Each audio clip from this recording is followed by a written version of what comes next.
But before I start, I always, and I know you do this in your lectures and so forth, but I always like to acknowledge the traditional owners of the land in which I work. And I am on the contested country of the centre of what we now call Brisbane or Meanjin, and that is Turrbal or Yuggera country. It kind of blends into each other, and that's an exciting story of native title that I won't go into here. But I would like to acknowledge both the Yuggera and Turrbal peoples of central Meanjin, central Brisbane, near the banks of the Myanmar. And I'd like to sort of indicate that those past, present, and future elders who are custodians of the land have this deep, lasting connection, and that we have a lot to learn from those communities who are so connected to each other, especially when we're talking in a technological space where connection could break down. So I think, I'd like to start with that. For your students, as I sort of go through it, and I've got every now and then, if you see me looking sideways, because I did this recently with you, Sue, I'm kind of thinking, I'm going to just make sure I hit the same sort of marks in my notes, maybe not as organic. So sorry to your students for that. I think in my notes, I said that I'm a full-time classroom teacher. I have 2 spares given over to me in a week, and that is for my role of AI for Teaching and Learning Project Leader. I'm a history teacher. I've done a fair bit of study over the years as well. I'm probably very much an early adopter or a first follower. I've worked in EdTech type spaces for many years. And when AI, particularly OpenAI's ChatGPT product, was launched, November 2022, I was kind of right there at the start of my holidays and got terribly excited into that space. And it was only a month or so earlier that a good friend of mine at the University of Southern Queensland reached out, and she said to me, would you like to do your PhD in EdTech and so on? And I said yes, partly because finding lecturers who are great supervisors is really challenging. So that you want, exactly. Connected there, and so I'm now doing a PhD in teaching pedagogy, and I'm doing teaching pedagogy and how AI infuses into that space. So that hopefully gives me some credibility in that space where a lot of people are selling a lot of products. So yes, new ones coming out all the time. I just read a fascinating article about a writer who has worked out how to put a poison in all of his writing so that AI can't just skim it and then put a comment in, that it actually corrupts their bots. Yeah, and look, to be honest, I think one of my starting points often is a conversation about ethics and values. As soon as you said someone's out there working out putting a poison into something, there's a big part of me going, haven't we already got enough poisons in the world? Mm-hmm. Maybe there is another way. And while there are these people out there struggling with how to use AI ethically and how we do our research and our academic studies and our teaching and our learning with integrity, I wonder if I'd stop short of anything that is like a trap or a poison or a... I do like that it's a very Alice Cooper poison, in that part of the poison is you get a message that actually says who has done what to your computer, and that if you would like it to be fixed, just please contact him for the antidote. Yeah. And unfortunately, there's one of these things out there, they say in their tech world, that if you're not paying for a product, you are the product. And I suspect if I was an operator like that fellow putting that out there, he's steering into that close sort of space of hackers where he's got the antidote to something he's put on your computer, and then he may actually charge a sum to actually do that. And I'm just a bit worried. Hey, something I might mention too, before we go too far down that ethics conversation, I'd like to remind your students just how young AI or generative AI is in its current form. There have been forms of artificial intelligence out, and we can have a long conversation about what is intelligence, and I think I might sidestep that for today. But artificial intelligence, in the terms that we associate with digital technology, computers, has been around since the 1950s. But in its current generative AI form, it's really only coming up now to its 3rd birthday. We're talking November 30th, 2022. And what we're seeing is a very, very quickly changing space. So something your students are going to have to really focus on is their ability to flex with this change. There are so many use cases. There are so many ways AI is used, whether it be in student wellbeing, and I've heard of students who have been coaching themselves in using technology to avoid conflict with their peers online when they're sending Snapchat messages and so on. We've got higher education people producing documents with it. We've got people creating essentially bots or apps that help them to edit. There's a lot going on in this space, Sue. And when we start trying to grapple with uses of AI and what is ethical, I think we have to make it intensely personal about how we operate ourselves and think about what we're doing in a very context-specific way. And often I sort of start with this general purpose technology idea that it is like the beginning of the Industrial Revolution. In 1750 in Britain, and I know you're doing some 19th century history Europe with your students. We actually go back to the agrarian and industrial revolution. So exactly. Yeah. These are the issues that the students will need to grapple with, that the disruptive nature of revolution, the disruptive nature of any sort of revolution, whether it's ideological, mechanical, agrarian, they are disruptive with unintended consequences. I think historians and history students are particularly well placed to grapple with AI because we have a flexibility of thinking. We care about people. That's what we do. But we also have the ability to project ourselves into the experiences of people in the past.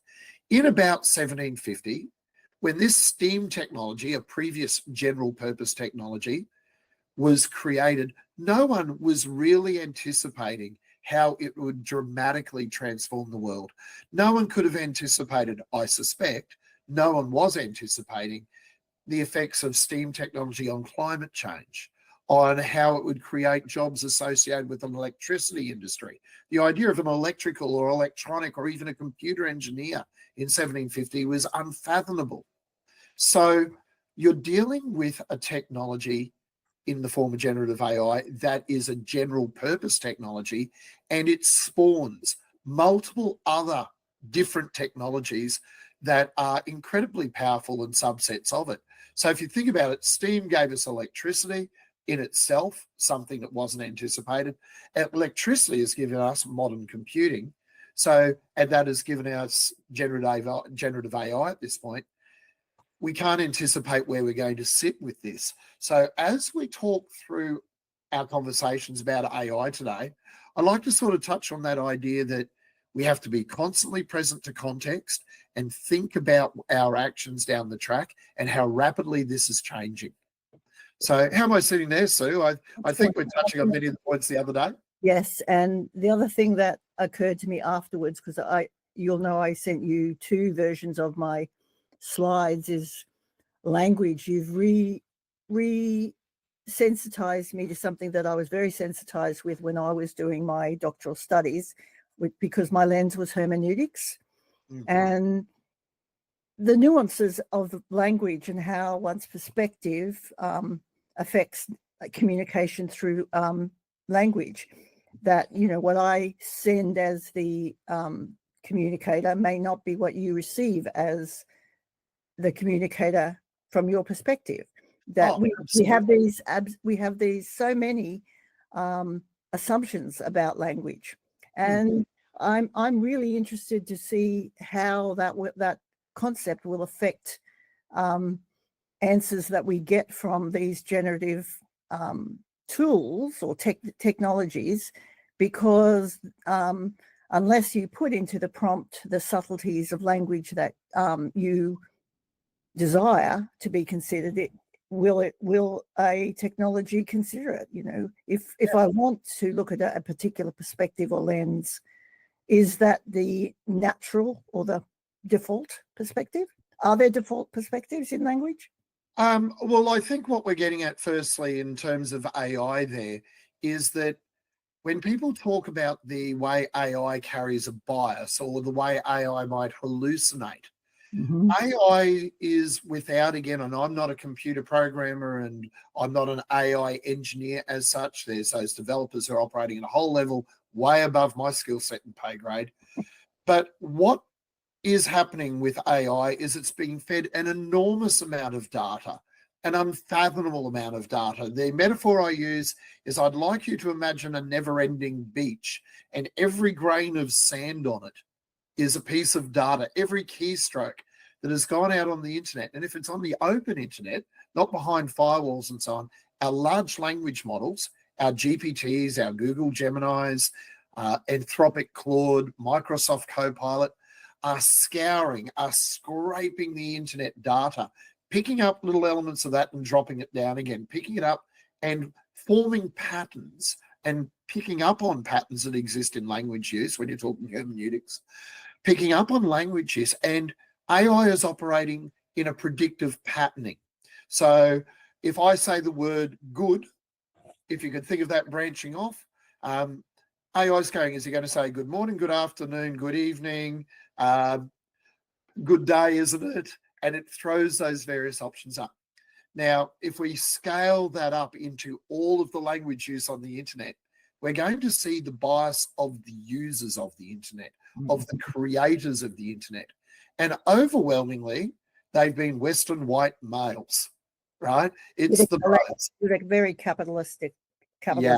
agenda.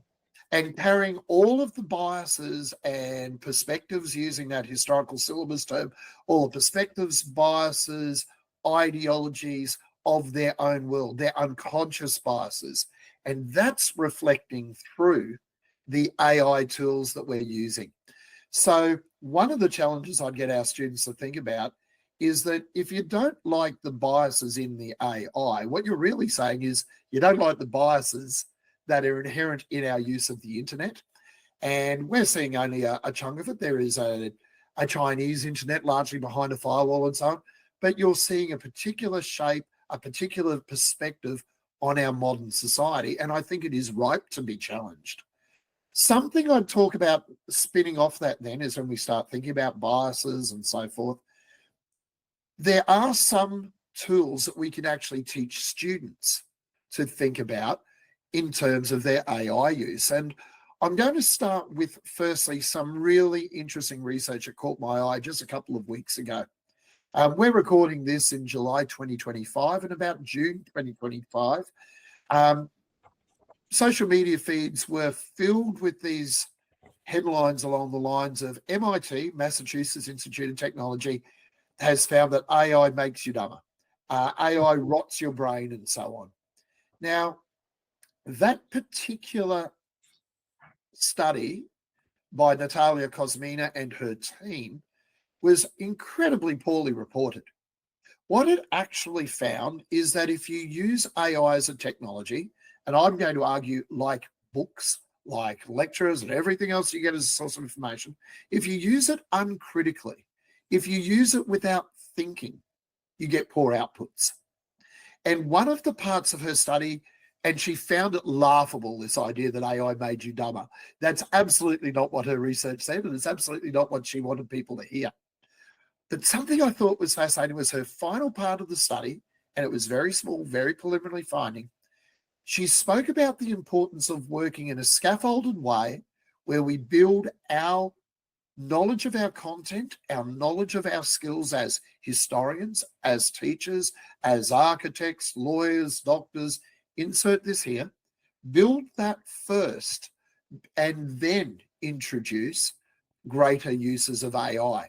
When we go to human intelligence, brain, and then large language model, brain to LLM, brain to AI, human intelligence with artificial intelligence, we can achieve a lot better outcomes.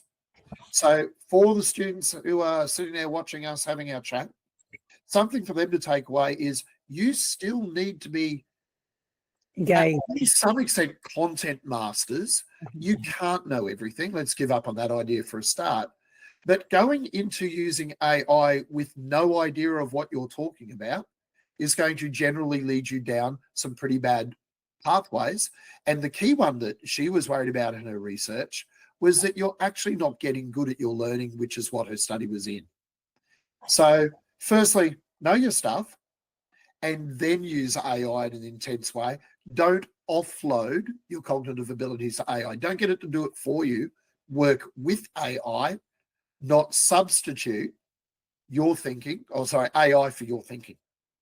So in terms of what I am teaching my students to do, I've got a number, I think, so you're aware of these, a number of thinking routines that I'm working on with my students.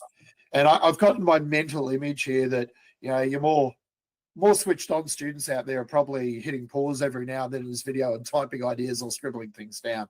So this might be one of those spots.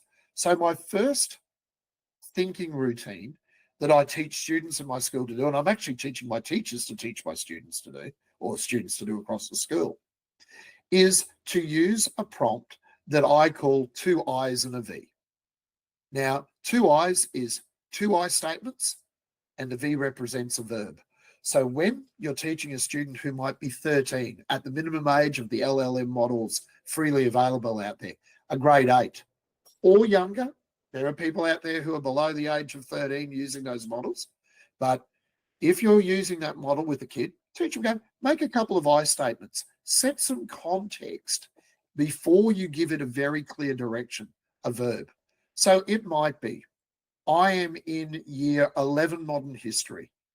I am studying the history of 19th century nationalism and the creation of the German nation state under Bismarck, and I want to focus on the Franco-Prussian War. So I've made a couple, 2 minimum, I statements, and then I'm going to follow a verb. Now, that might be a cognitive verb like in our syllabi. It might be explain.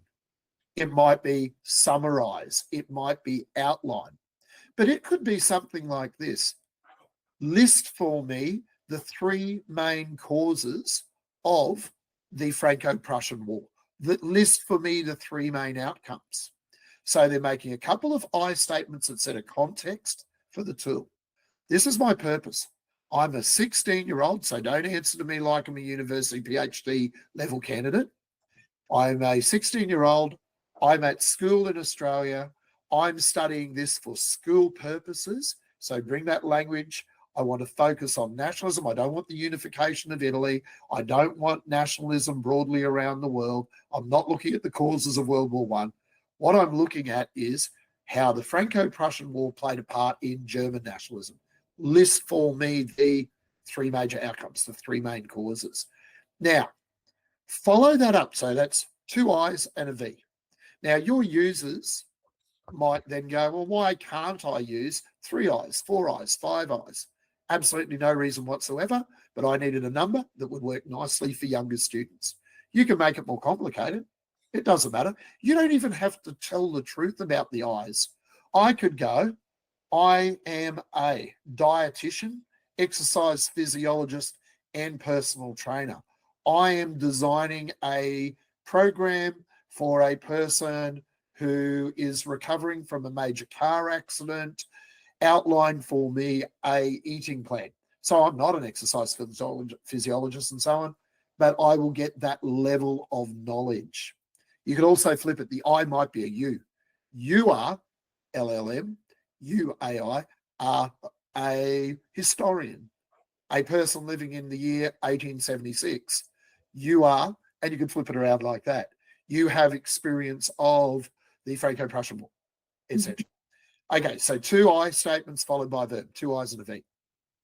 Now, whatever the outcome is at that point may or may not be great. So what research is already finding is large numbers of users have still not got their head around the multi-turn chat capability of AI. It's called Chat GPT for a reason. So a lot of users don't chat, right? They get that first answer and then they walk away and they put it into their work. Worse, they might copy and paste it, put it into work. Not a great plan for a whole stack of reasons. Even though all of them now that I've used my Mighty 2, they all come back and then say, would you like to know anything else? Or is there anything you need clarified? So, I mean, it's not It's not the technology's fault. It's actually reminding you that Yeah. if you want to chat about this, then you should have questions. And so what I've been teaching my students to do is say, well, have a look at the claims that chat's making. Ask it, what do you want to find out, and how important is that claim for what you want to find out, and why does it think that? Spot on, Sue. And I'll pick up on that challenging bit you're talking about there. It's so important. When we talk about these large language models that we're accessing out there, it's worth reflecting on their names. Gemini, Google's product, is the twin. Copilot is not a pilot or an autopilot. Microsoft Copilot, it's someone that flies with you. When we're talking about ChatGPT, the first part of it is talking about the importance of chat. Beyond that, quite a lot of them actually have names. I immediately spring to mind. There's Anthropic's Claude, which is really famous and an excellent LLM. It's named as a person, so you enter into it a sense almost as another human. Now, there's problems with that, but these are designed for chat. So that second routine, if your student's looking at after 2 I's and a V, I use the idea of +3, just +3. At least 3 iterative continuations of that conversation. So it gives you the 3 outcomes of the Franco-Prussian War, then enter into conversation, not just once, not just twice, enter into the back and forth exchange at least 3 times. So it might be, tell me a bit more about that first outcome. I don't believe what you said in that second outcome. That's not right. That's really interesting. My understanding of outcome number 1 was such and such. It might be, you've given me a big paragraph there, respond to me in dot point form. Or it could be, dumb that down a little bit, answer to me like I'm a 10-year-old, not like I'm a uni student. So shift the reading age. So firstly, we've got 2 I's and a V, which can be scaled up and down the level of difficulty. Then you've got +3. And the third thinking routine, which I'm going to give credit to my daughter about, who is also a teacher, her argument was, well, I need to know what those 3 iterative chats might do. And it's interesting picking up, one of them links very clearly what you're saying. She calls it CEC for that third routine. So 2 I's and a V, +3, CEC. And the C, first C stands for clarify. The E stands for elaborate or call for further explanation or detail. And the final C is to challenge.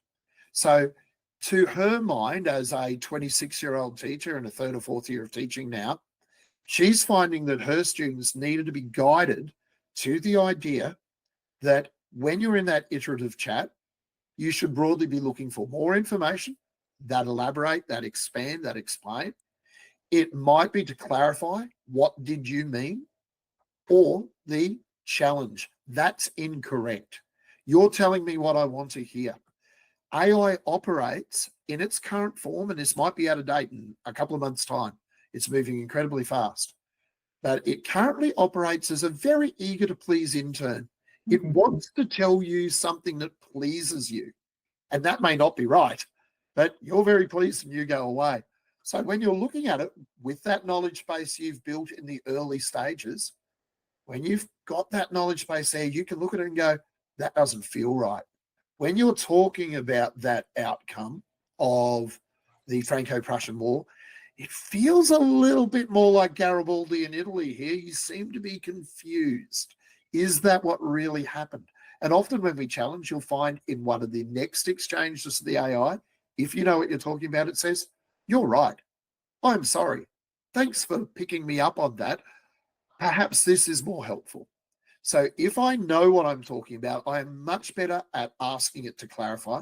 I'm much better at knowing what to ask it to elaborate or expand on. And I'm much better, particularly at challenging. And you can challenge it on its perspectives. That's the way someone in Germany would have seen it. But how's it seen by someone in France? You can do all sorts of interesting ideas there. Sorry, Exactly. Sue, I caught you. So there's a lot going on there. I thought I'd pause. No, that was fine. Actually, yes, don't forget to drop your daughter's name in it. Oh, yeah, I probably should, and she'll possibly hate me for it. But her name is Sabrina Wall. She's actually a drama and music teacher. And Okay. so she's using AI in all sorts of parts of her teaching. Some of her use cases include students getting some feedback on set design, on character depth and development. They still have to bring their thinking to it first, though, and she's very careful about that. She's not interested in students offloading the creativity and the work No. and that joy of being human that is involved in that creative process, but she's using it appropriately. And I think young teachers, early career teachers, are going to be very, very good because it's going to be part of their career right from the outset. And I think that's where, when they start joining, say, association or community of learning Facebook pages, they have so much to offer there. So hopefully, rather than going on and seeing them as they have in the past, say, could people suggest resources for such and such and such and such a unit, they'll be able to go on and say, I've just used this marvelous GPT to find resources suitable for year 11 studying this. Or when a teacher goes on and say, I'm just starting this new unit, any ideas? That's where they can offer so much now. And I think that's a good point for me to sort of chime in a little bit here for you on, Sue. In its earliest iterations, AI was giving out some very, very deeply flawed, completely made up fictional websites. In its desire to be the eager to please intern, if you said to me, give me 3 primary sources on the Franco-Prussian War, the unification of Germany, it would do that quite happily, but they may be completely fabricated. And I preferred in some ways the word fabrication to the word hallucination. I think it's something, it literally made it up. And then you could say, give me an in-text reference for that. And it would absolutely do it. And if you check it, it'd be wrong. Both now, particularly the paid models, and part of my role is I'm using paid models. And the downside of that is a lot of users out there aren't using paid models. And I kind of think to myself, I'm going to make a recommendation here that may not be true in your circumstance. But in the paid versions of Google Gemini in particular, I found it striking. In the paid version of ChatGPT, an increasing number of families and students have access to this paid version. In the paid version of Microsoft Copilot, you are getting active links to information online that is existing and real. So if I were to put in a solid query, a good prompt, using those rules I mentioned earlier, to Google Gemini, which is going to be largely fed by a Google search online, all of that free information will turn up in the Google browser. That's where it's going to look first. And if I put in a good prompt there and I said, give me sources, it will go through, give some overview information about what a seminal source might be. It will do all those elements and then actually give links. Now, particularly when it's using what's called deep research mode. So this might be a good spot for some of your students to hit pause, go on Google Gemini, have a look at what it is, have a play, and go, actually, I'll explore those links that are being given to me here by this tool and see if they work. And broadly speaking, without knowing what they're going to be doing asynchronously from this chat, I'm very confident that they're finding links that now work and are accurate. Generally speaking, I make a point of saying to students, do not treat AI as a search engine. Search engines still have a place. And again, that's, one of our future conversations, I'm sure, Sue. Yeah. But AI is increasingly, particularly Google wants it to, Google wants AI and its Gemini product to fill the space that Google searches have been. When a Google Gemini search takes a search for research information out there, it's having a look in Google Scholar, it's having a look at every publicly available Google site, and it won't require you to go to page 100 and something of the finds. Most users of Google search don't move off the page right in front of them, and many don't move beyond the first couple of links. This will go through the entire archive, and if you ask a really good prompt, it'll drag out some good info. So yes, I know today that when I was doing it with my student, who's a mature age student at Macquarie, she was looking for legal references because I was explaining the importance of defining for her topics. And yes, we were able to see that it took us straight to the statute at a law firm's page. yeah. So Now, we can go to the actual statute itself. One thing to be really interested about in there too is law is a very specific sort of place. As you'll know, at QUT, we have whole law libraries that are separate from the way the rest of us work. And lawyers are in a particularly interesting space if they get hit by fabrications or hallucinations. If they're quoting case law that does not exist, they are getting some very savage treatment at the hands of magistrates and judges in the courtroom. There's argument that they're moving in the direction of not just being embarrassed if their legal research isn't right, but it's actually costing them as a company, it's costing them court dates, it's pushing back cases, and people even talking legal malpractice. And I think there's a really interesting point there. I was actually talking to a PhD lecturer at the University of Queensland yesterday in the law department, and she was making the point that law students, if they are found to plagiarize, inappropriately use AI is one of the things that they're looking for, and we can unpack a lot of what's going on in that space too. But if students were misusing AI and it's accused plagiarism or found plagiarism in that law course, this will actually stop them becoming lawyers. It is something they have to demonstrate to the Law Society before they're registered, that they can explain that this is a mistake, it's a simple error, and so on. The errors of using fabricated information, the error of plagiarizing intentionally or not, is one you need to be really careful of. So let's sort of unpack that a little bit. I think the other time we were talking, we spoke a bit about how we acknowledge it. Yeah, exactly. And acknowledge for what purpose we used it.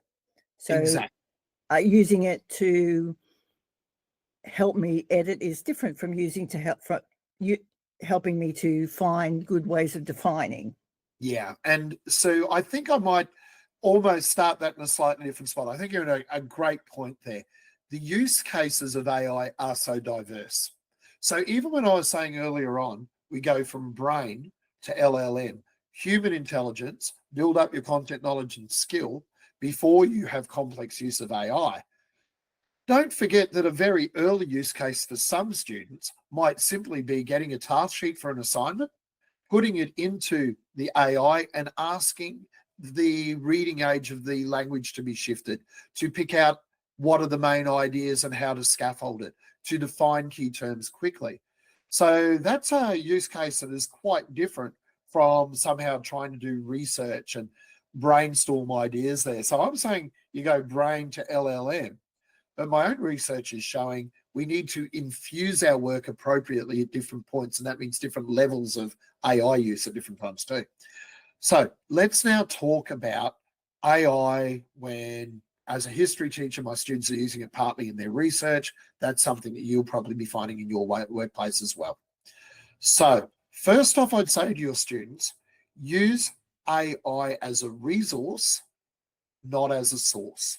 And this is a language or a wording that was shown to me by a school librarian.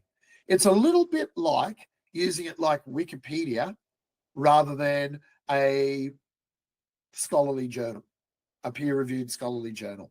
You're not going to get the background reading from that journal, but you will from a Wikipedia site. Wikipedia is a phenomenal source, and I do show my students how to use it in different ways.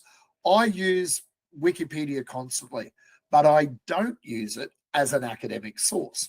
I use Wikipedia when I was doing the New York Times puzzle today online, and it was asking me who the father of transcendentalism was. And I went, I haven't got a clue.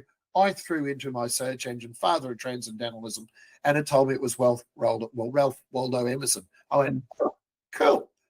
I'm not writing a scholarly paper on transcendentalism here. I'm just trying to find out. I need to find out versus I need some rigorous research. That's exactly right. So there's that use case for AI, and I would suggest to you, I'm going to put inverted commas around this for your students. If you're finding it on AI, don't quote it. It would be like having a chat, as I say to my students, it would be like mum's driving you to school in the morning, you're having a chat about 19th century nationalism, and mum tells you a bit, and she's pretty bright, and she's done a lot of studies, she knows stuff, so you know she's kind of reliable, but you wouldn't be quoting her for your year 11 or 12 modern history assignment. In the same way you wouldn't say Blackboard notes January 12th. Exactly. And look, there's complications to these kind of things, but you're exactly right. So Wikipedia has value. Wikipedia can be really valuable. For example, when we go down to the list of references down the bottom, we follow all those little footnotes and go, oh, that actually takes me to a scholarly article. So AI can do that. I was saying Google Gemini can give you some good information, which I'm not quoting, but it gives me the links that will have some good information that I might quote. So there's that. So broadly speaking, don't quote it. It's a resource for you to learn, but not an academic source. So as soon as we go with that, we're not quoting it and we're not taking its words, then we remove the issue of having to index reference so much because it's not a source. Other use cases, we wouldn't normally try to reference in Microsoft Word where you write on a word, get it out. That is an application of AI that's built into the platform. You wouldn't try to reference a rephrasing of a word, a sentence that came out of Emily, and that's AI. You might, within reason and with some ethical choices in place, take a couple of sentences of your life or a bit of your text and say, keep my tone the same, I'm writing for this purpose, make it more concise. AI is really good at that. So at that point, if you still have an honest belief that that work there is authentically your voice, then I don't think that needs to be referenced. If it has changed your voice, you're straying into an area of cognitive offload, and we need to ethically grapple with that. So we're moving into a space that if I were to create an image in AI and put that out somewhere in a vodcast like this, or put it on my websites or in my blog or in a LinkedIn post or put something out on Instagram, an image that has been created in AI, we need to flag that. I believe you need to acknowledge that that's not a real photograph. That is not a real video. This is AI generated. So it was interesting, Spotify in the last week had a band that was out there with 1 million downloads, which is pretty impressive. Large numbers of the people who were downloading that particular band's music thought it was a real band, but it was actually AI generated. Now that's interesting, but there's an element of deception if we're talking about ethics. If people are downloading that music thinking that it is a real human connection they're building there, then I think that's deceptive, especially if there's money changing hands. I think we go to another level. But if you put out on Spotify, hey, this music is generated by AI, and the user likes it, good for them. Go nuts. That's fine. You just own it. So on PowerPoint slides, in resources you give to students, if you are using AI to generate that, you need to own that. You need to acknowledge that assistance. So first off, broadly speaking, don't quote it. You have to make ethical decisions along the way. It will be useful for you in a lot of respects. Acknowledge it when you use it appropriately, and we need to work out how to do that. So my suggestion for universities, and I don't think QUT is there yet, but they might be, and I love the word yet with AI. It's not there yet. People are grappling with this space. People like Professor Jason Lodge at the University of Queensland is phenomenal. He's advising TechSAR in this space. How do we acknowledge the assistance we get at all, not just AI? Students, some of them watching this podcast, have had help to get where they have at this stage of their academic career. They've asked parents for help. They've asked their neighbours. They've got a past teacher they'd check in on. They've gone to every tutorial. They've paid tutors to come along. And currently, they've used AI. So I think we're at a wonderful opportunity on the cusp of the new here, where we could easily ask students to make first-person statements in their work, short, authentic, honest, transparent statements. Exactly. Where they say, before, I would argue if it was history, at the end of an essay, but before the list of references, a short statement, an acknowledgement of assistance, not an acknowledgement of AI assistance. Monash and Melbourne say an acknowledgement of AI assistance, and they've got some great use cases there. Definitely have a look at their website, so. But I would go further and have a statement where my grade 9 say, while working on this assignment, I got assistance from my parents. They proofread my work. I bounced off my topic selection ideas with my older sister who does modern history. I consulted my tutor, and my tutor guided me on the structure of my essay and helped me understand key points on. And I used AI to help me find sources when I was using Google Gemini, or to rephrase some of my paragraphs, to help me put my key inquiry question more succinctly. Own it. Where a lot of employers are actually saying, now, if you're not using AI, why not? Yeah. You're doing it the hard way. What we're concerned about is the dishonesty. What we're concerned about is the lack of transparency and the offloading of thinking. That becomes very, very important. And so schools and universities, we really need to be rethinking our ethics statement that we ask students to sign, rather than giving them something that we think is appropriate. We need to be asking students to come up with their own ethics statements that outline what assistance have you been given. Especially those students who might have a cognitive disability, dysfunction, or come to non-English speaking backgrounds. There's so many students who could use this in an ethical way. It is an amazing tool. Universities are struggling with this. Cultures of transparency are incredibly important.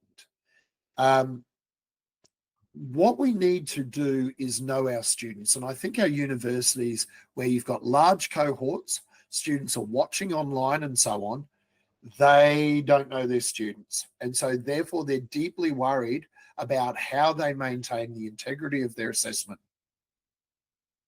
In a classroom where I've got 20 to 30 students, hopefully not more, in that space, I can build in structures where I know my students and how they learn.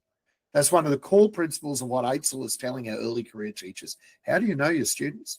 How do you know how they're learning? How do I do checks for understanding? And so when my students are using AI, I want to be in a situation where they're not shadow users. They are out in the light. They come and they show me. They put up their hand and say, hey, Mr. Wall, how am I doing here? I'm not getting a good outcome. What do you think of this prompt? Is this ethical? Is there something I should be doing differently? How do I record this? Can I take that? Be part of the process with them, not just seeing work at the product stage. And at universities, often we're at the product stage where the lecturers don't see anything until it comes in, and then they call out something they don't think is appropriate. And I think that's why with this unit, we've built in two things. One, the discussion group, which students need to engage with every week, and two, the pitch, where basically they have to pitch their rationale to us orally. Yep. And so that's where we both want to build that culture of transparency, but also that culture of collaboration that all academics should have. Yep. Being able to go on and say, that's a very valid point that you raise, Name. But I am interested in why you think this is more important than that, and having those discussions about. It's funny how we're returning to what is most human and how we amplify that humanity. At the start of this, I was very into our acknowledgement of country, how important it is to connect and community. And so often in schools, we sit individually, we don't talk to anyone. that's not where the greatest learning happens. It's in the sharing, the teaching, the sharing of knowledge where a student teaches another. All of these things are phenomenally powerful. So transparency, how do you do it? In your case, your discussion groups. In my case, something that I do quite a lot is I get students to develop their own graphic organizers. We use OneNote. They're doing their graphic organizers, developing concept maps, mind maps as they progress through information. Then they're required to screen record and discuss that for me at certain junctions along the way. So I'm early in a unit at the moment. I'm at the end of week 1 of semester 2. At the moment, students are building their content knowledge up so that they can do a research assignment later. I've got a check for understanding next week that indicates whether they understand the broad brushstrokes of Australian history between 1788 and 1914. Can you talk me through your ideas in an unscripted way? Can you take me on a tour of your concept map? Take me on the journey. Demonstrate to me you know what you're talking about. Right? So I get to know them and I sit with them in class and so forth. When it comes to their assignment process, we have 3 inbuilt checkpoints. There's a topic selection one, there's a research progress sort of check, and then there's a point at the drafting stage where we have a bit of a check. In those later checkpoints in particular, the first to some extent, but particularly important in the research phase and the drafting phase, I'm asking students to demonstrate to me where and how they have used AI. I'm not saying to go, prove to me you haven't, like it's some beast. Show to me where you've supercharged your work. Show me where you've gone, I need to explore this idea better. Show me where you're using it in your drama. Yeah, show me where you thought this is a very Eurocentric perspective. There's no, I haven't considered Indigenous perspective. Where can I go for the best Indigenous perspective, the best researched? You know, who is the best academic Indigenous researcher in this space? And that's an amazing use case. But you're building into the whole journey a space where students show you they're working, show you your thinking, show me how you have embraced this technology in a good, ethical, strong way. Then you get to the end of the assignment process. And if someone were to hand in work that you've not seen along this journey, if you've still got concerns, instead of putting a finger of accusation saying you've done the wrong thing, it's a point of curiosity. You go, hey, Sue, I'm really interested. I've got this essay here, right? And I've seen your work in class multiple times. I've seen what you've been doing in all these checkpoints. We've had so many chats and I know you. I know how you write. This looks really different. Can you talk me through what's going on? And it might be, and I think there's some valuable learning for teachers in this, it might be they'll say, hey, look, I did kind of overuse AI. And I go, oh, why might that be? And in schools, it might be, I had an overcrowded, they won't put in this word, an overcrowded curriculum. I'm juggling a life where my family is struggling with these kind of elements. My boyfriend has just broken up with me and I didn't know how to cope and I've been crying myself to sleep every night. I'm trying to hold down a part-time job as well as pick up my little brother from his school every week. And it's really causing me stress. And then instead of the conversation being about you're a cheat, which is a pretty awful thing to accuse someone of, right? Especially on thin evidence, right? It now becomes a how can I help you? It can be, your potential. I might look at my course and go, you know what? I've asked a lot of these kids. Or as a teacher who's been around for a while and I'm actively downwardly mobile in the classroom, I've done some leadership roles. I can actually go to the assistant principals and deputies in my school and kind of go, have you seen the amount of assessment items that are coming due in the summer? Exactly. Yeah. Maybe we should change that. Or I could go, hey, look, you're telling me that your parents aren't getting along, you're broken up with your boyfriend, you're doing the caring role for your little brother. How about we can connect you up with the school counsellors and psychologists? How about we start dealing with those support structures for you, which are probably much more important in that kid's life than their assignment on the Australian history between 1788 and 1914. That happens in their life, exactly. Plus, you're giving them the life skills that they need to be effective in the real world, which is next time they'll know that works so well. If I had have gone to Mr. Wall earlier, then perhaps all of my assignments would have been, all of my teachers would have been just as great, and I could have maybe negotiated to spread them out. And maybe when they get to the real world and they have those issues, they'll feel more confident going to their boss and saying, you need to know this. What can I do? And maybe the learning will become much more authentic. One of the things I'd say there is, if I have that conversation after the final submission checkpoint, I've also got the sting in the tail that says, hey, you've missed it. It's in now. I've got to grade that. I might actually work out trying to discern which part was their work and which part wasn't and grade their work. But if I could catch that conversation at a drafting stage, if I could see that happening earlier, I could even catch this issue before it even becomes an issue of plagiarism and so on. And I actually have had a real situation where a student did this. She was so desperate to do well, was finding school so hard. She did have a range of diagnosed needs. I knew her really well. She hands in this draft, going, what do you reckon? And I looked at it and went, I reckon it's not yours. And I said this in a lovely way to her because I had the relationship. And I've gone, let's call her Karen. Hey, Karen, can I have a word to you quietly about that work when not everyone's around? And she's gone, yeah. And she looked immediately horrified, which is never a good sign that it's not a sign that I'm wrong. And I've gone, what's going on there? Just being curious. Because, when we're talking, you've said this and this is where this has landed. What's happening? And she went, oh, yeah, did maybe use AI. She didn't really fully own it. I said, how about you show me a revised bit of work in another couple of days?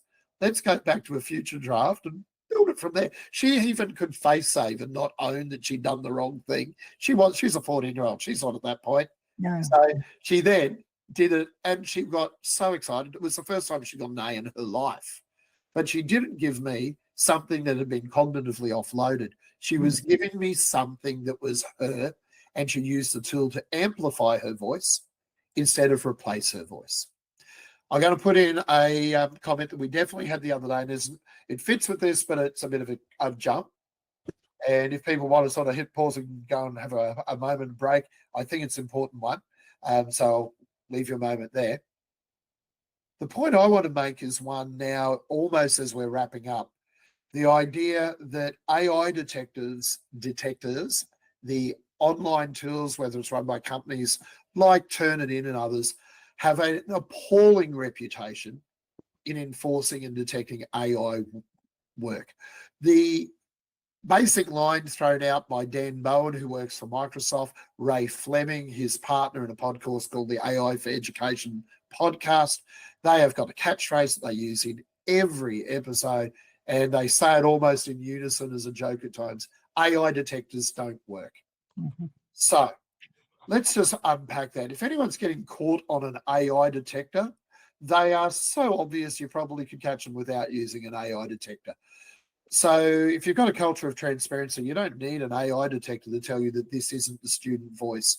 You know them so well, you go, hey, is this mum? Is this your tutor? What the heck? What's going on here, guys? And have that conversation.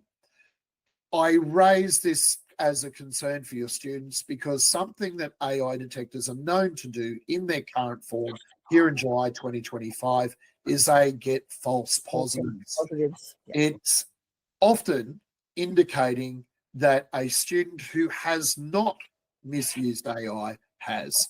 So what that's going to do, if I was listening to an AI detector or using Turnitin in any of its forms, Paulie, I'm going to go up to a student and go, you are a cheat. And I'm doing that on very flimsy evidence.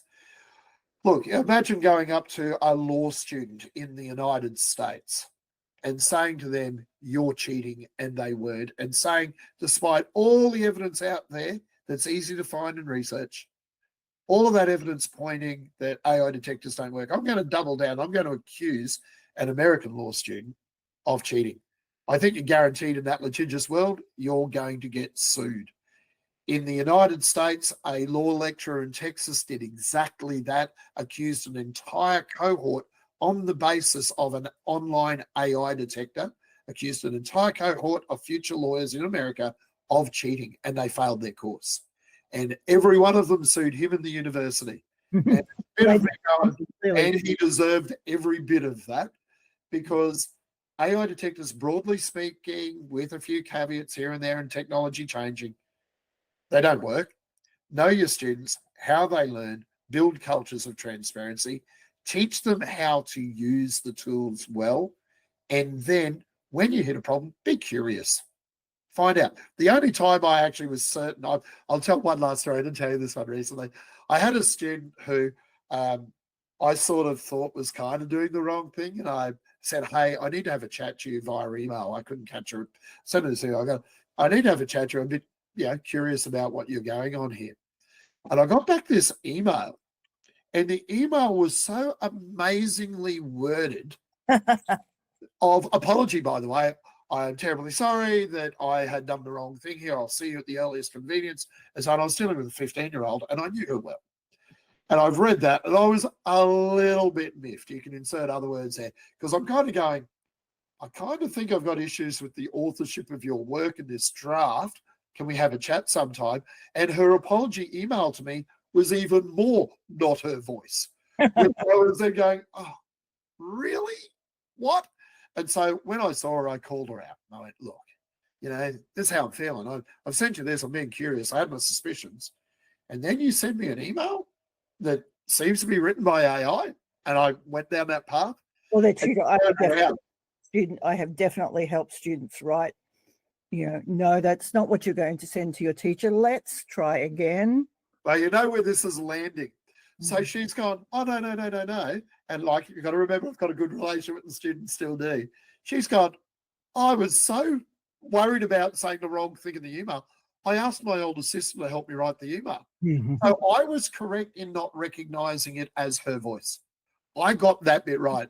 I knew that wasn't Sharon. Yeah. That definitely wasn't Sharon's voice. But I didn't get the source of the voice.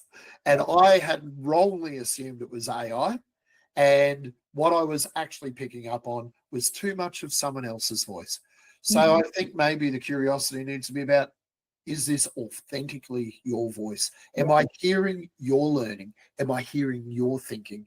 Or have we offloaded too much? I wanted to learn. And then interesting, by the way, the reasoning why. Why did she do that? She was embarrassed at doing the wrong thing. She didn't want to let me down. She didn't want to write a poor letter. All of the motivations are pretty good. But because that was high stakes for her, she's put her hand up and she's gone, hey, big sis, can you help me write this? And she was really comfortable with that older sister's suggestions, wrote that, and sort of doubled down on the error. And that's a beautiful mistake to make. Yeah. But the intention was there, and it was her intent. Yeah. And a positive intention, but yes. Great. Yeah, terrific. And I think if you can encapsulate the key messages in a short snippet, and then I can refer students to more widely listen to this as a resource. All right. So I think my summary was look for the human, look for amplifying the human, that we don't offload our humanity, that the great part of this AI revolution is to, I guess, amplify our voice and use it to supercharge our learning. And we need to discover pedagogies around that. I think a second point would be teach people how to use these tools very, very well, particularly our students. Don't leave them to founder about.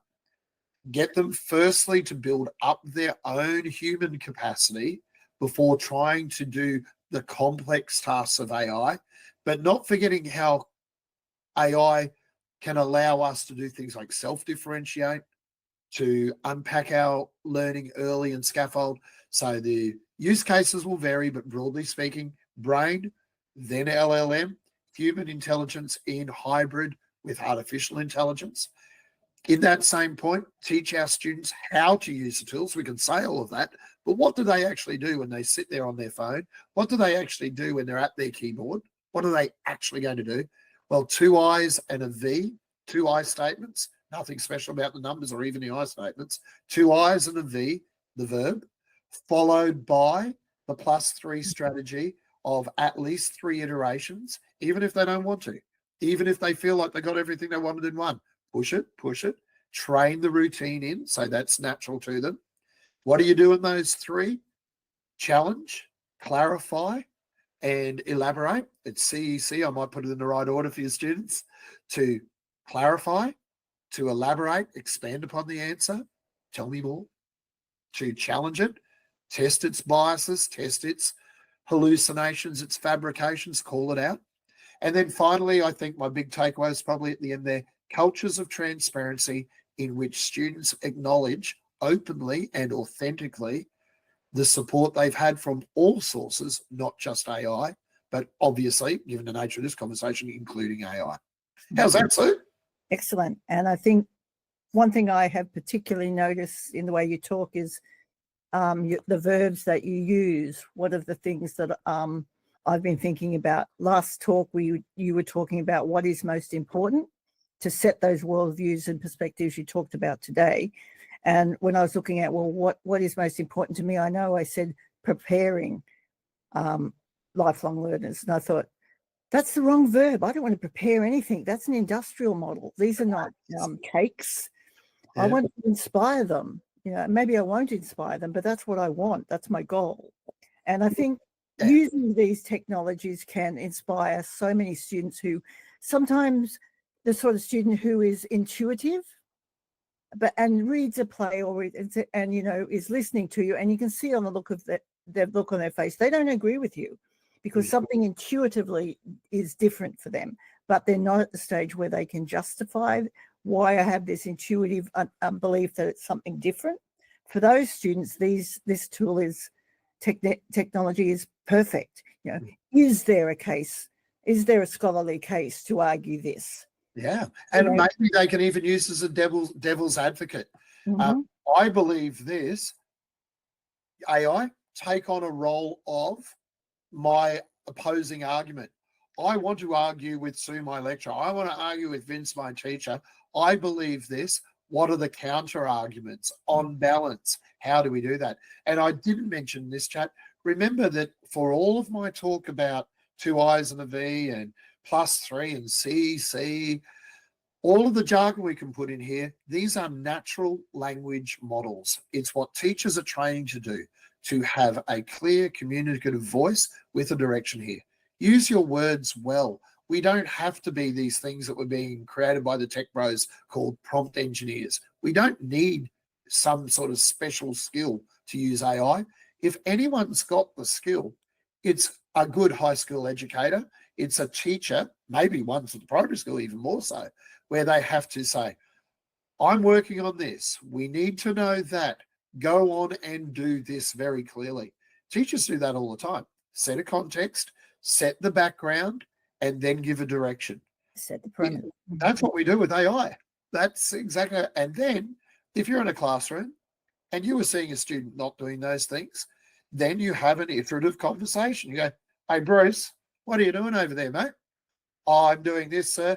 No, I need you to do that. You challenge it. And they go, oh, but I don't want to. I said, well, tell me more. Tell me why you don't want to do that. This process by which I'm describing 2 I's and a V and +3 and CEC, these are the skills of a teacher. And if we can choose the right words, just like dealing with people, if we can choose the right words, we can get an amazing outcome.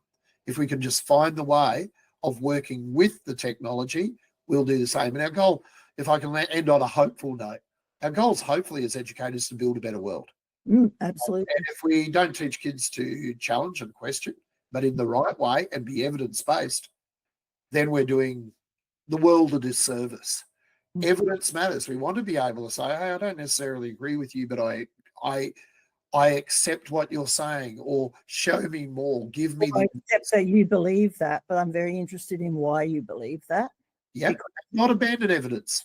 And because at the basis of, you know, what people say, well, how can these people, everything gets back to what do people believe? And I know that one thing I did research very thoroughly in my doctorate was the foundation of beliefs and how difficult they are to change, because beliefs are so intrinsically bound with our worldview, our values, that to change a belief is essentially to change who you are and what you think. Can I give you a fun, hopeful fact to finish? A little bit of evidence I thought was interesting is that AI is very good at getting people who believe in conspiracy theories to shift their views, where a lot of conspiracy theories are fed through social media and YouTube, which is a form of social media, and so on. AI is very good at challenging social media, and that's very interesting to me. People are more likely, if you are believing in a conspiracy theory out there, if you throw it into one of the large language models and test yourself, it's incredibly patient in dealing with your conspiracy theory and has a tendency to talk you around in a non-judgmental way that people might not be able to do over their dinner tables. So, Right. wow. So I'll leave you to think on that one. Interesting evidence. Okay. Hey, Sue, I might have to go and work out. Sleep now because my brain will be fuzzing again. That's great. I'll hit stop on the recording in a moment. We'll have a little bit of a chat. But all the best to your students. The world needs good teachers. Thank you for getting involved in the AI process. It's wonderful, and you're very lucky having Sue with you. I've got to stop my recording. Bye. Hey, should I mention my blog, Sue? I haven't stopped the recording yet. Yes. I probably should mention. I will definitely do it, and I've linked to the blog on the slides, which they'll get a copy of. But definitely. My website is disruptedhistory.com. It's a blog as part of my PhD studies. Once or twice a week, usually, I try to put something out there that's showing my learning and showing the way I'm thinking based upon research. I'll probably look back in 6 months' time and be horrified by some of the things I've written. So you will respond to them. And that's again, I just find it for somebody who's out of a classroom now, I've got more time to just read and think and cogitate, and I'm finding it very, very inspiring. So thank you, Vince. I'm glad. And actually, see, you'll have noticed, we mentioned the other day on that website, it does say I co-write it with AI. Yes. It absolutely saves me a lot of time. Still me, still my thoughts, still my voice. I still have to own it, but I'm not doing it alone. And Alexander Dumas, who wrote so many, The Man in the Iron Mask, The Three Musketeers, he had something like about 20 co-writers that never got credit for those classic French novels. So people have been using help in their writing for a very, very long time. We probably need to acknowledge it. And